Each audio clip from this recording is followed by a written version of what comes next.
Hi, I'm Aaron. And I'm Matthew. And in this training video, we're going to talk to you guys about Kristallweizen, which is a style of German wheat beer, similar to a Hefeweizen or a Dunkelweizen. But what makes a Kristallweizen unique is the fact that it's filtered, hence the name Kristall in the name of the beer. Now, Kristallweizens are essentially the same wheat beer as a Hefeweizen, but you know the filtering process keeps them very crystal clear. Also keeps the some of the yeast flavors that we pick up on the Hefeweizen, keeps those a little bit more muted and less in the forefront than they are in a normal Hefeweizen.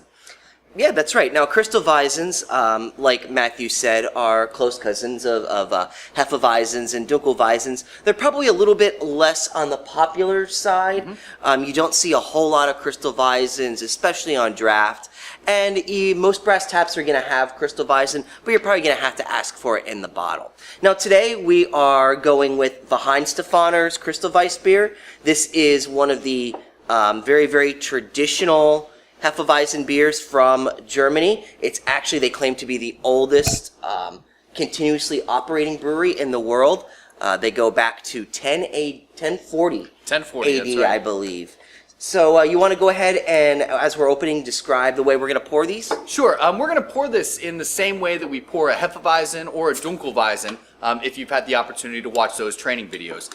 If you haven't, essentially what we're going to do is a modified two-step pour, where we're going to pour on the very first step very, very slowly and meticulously in order to create as little head as possible inside of the glass. Aaron's going to demonstrate here.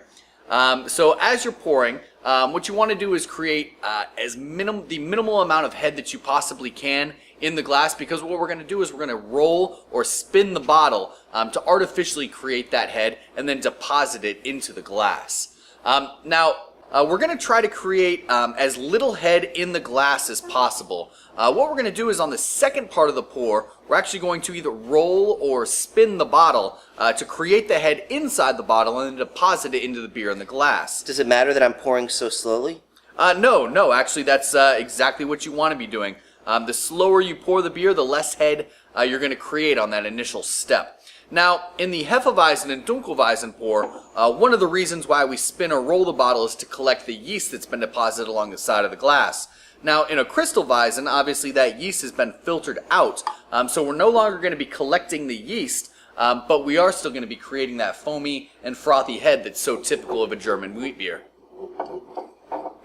All right, now this is the same procedure that you follow for the Hefeweizen and Dunkelweizen, right? Same thing? Yep, exactly. And so you can always tell when the beer's ready to be poured on the second step, because that foam or that head will start to stick to the top of the bottle as you spin it around.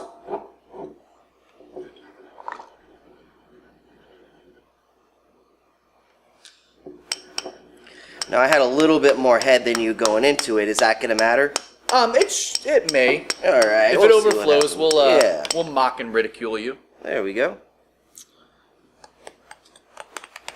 There you go. It actually looks really good. There you go. There we go. Now, I noticed when I poured the Hefeweizen and Dunkelweizen earlier that when you poured that last shot from the bottle into the glass, that it would dramatically darken the beer. It would cloud it up a lot. That's not happening with this one. That's right. It's because all the yeast has been filtered out. That's what that darkening effect was, is the solids from the yeast descending into the glass and really changing the color.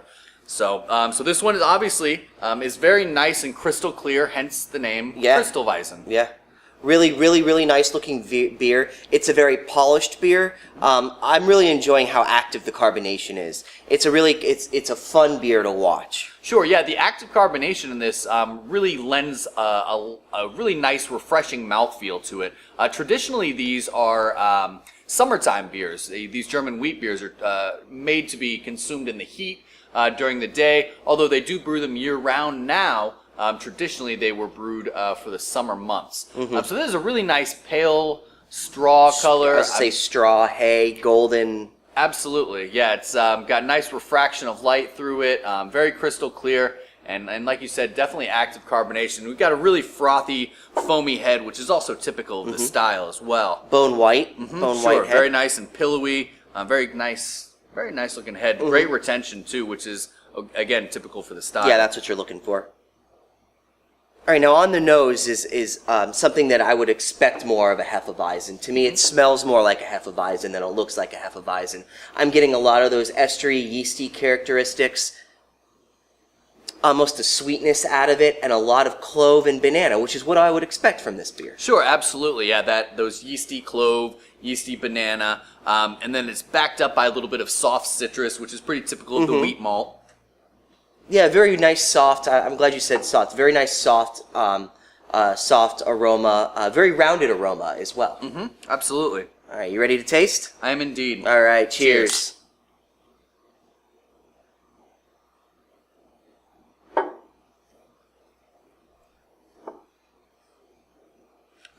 What really jumps out to me right up front is that banana. Banana is really the key tasting feature in this one, and it does there's almost a mild bitterness on the back end too.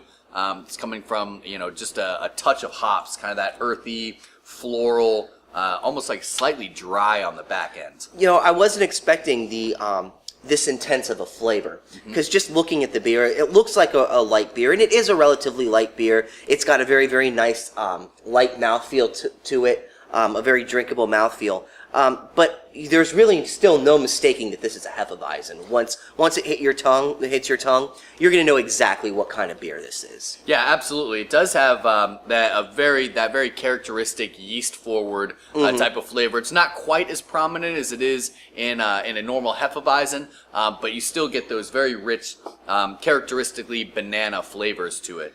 Really very nice. And like you said, there's a lot more intensity in the flavor of it than there really is on the nose, which is a lot more muted. Or the appearance too. Sure, absolutely. Now we should say also at this point that we are pouring this this Kristallweizen beer, which is a 16.9 ounce bottle, into a half liter, which is a 16.9 ounce glass. Now, if you order a Hefeweizen or a Kristallweizen on draft at a brass tap, it's going to come in the same type of glass.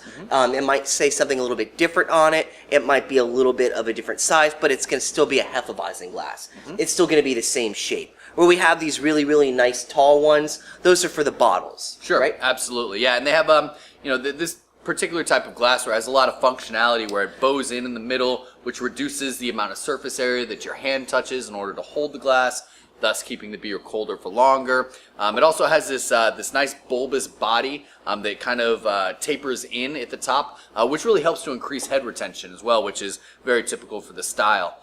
Really a very good-looking piece of glassware. Now, as far as selling this in the brass tap goes, like Aaron mentioned earlier, we usually will carry at least one Kristallweizen, usually more than that, be it the Weihenstephaner or Tucher. There's several different breweries that'll make a nice Hefeweizen. And you mentioned earlier that they're usually on in bottle as opposed to on draft. If you're talking about Kristallweizens, you're probably going to have to get it in a bottle as opposed to draft, just because Hefeweizens are so popular. We always make sure we have at least one Hefeweizen on in every brass tap. And that's not to say that we'll never have a Kristallweizen on. Your brass tap will never have a Kristallweizen on draft, but you're not going to have it on 100% of the time like you would have a Hefeweizen. Now, having said that, it's because you have a Hefeweizen on 100% of the time, when you have a Kristallweizen on, and when you get that Kristallweizen, don't forget about it. There's no shortage of Hefeweizen drinkers who have not had a Kristallweizen. And really, it's your job to kind of guide them in that direction. Any Hefeweizen drinker, or Dunkelweizen, any Weizen drinker is going to really, really love this beer. And in some ways, it actually might even be even more approachable than a regular Hefeweizen. Sure, yeah, it has a very familiar appearance and very accessible flavors palate-wise. There's certainly nothing offensive about this beer. It's going to be very accepted by a wide range of our brass tap clientele. So feel free and confident in suggesting this to your guests. Always a welcomed treat. Yeah, and whether it's on draft or in a bottle, hey, they're a brew crew member, they get a point for each one, so you can't lose that way, right? Hey, cheers, mate. Cheers.